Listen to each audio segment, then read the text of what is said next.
আপনারা এখন কি করবেন? অপেক্ষা করবেন?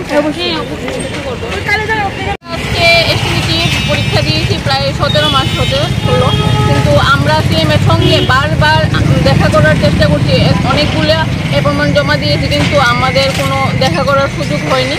আর এখন দেখা করেছি, ওনাকে বলেছে যে একটু সময় অপেক্ষা করার জন্য, যে দেখা করবে।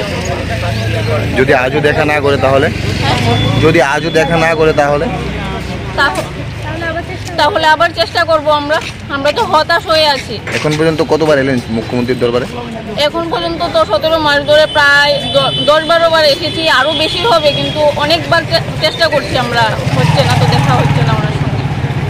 ডিমান্ডটা কি? আমরা এসটিভিটি 2022-এ যতজন মানে কোয়ালিফাইড করেছে সবাইকে একসঙ্গে নিয়োগ করার জন্য, অতি সত্তর জন্য আমাদের সবাইকে নিয়োগ করে। শিক্ষক স্বল্পতায় বিভিন্ন স্কুল উঠছে, কিন্তু আমাদের নিয়োগ করা হচ্ছে না। অতি সত্তর জন সিএম স্যার আমাদের এই বিষয়ে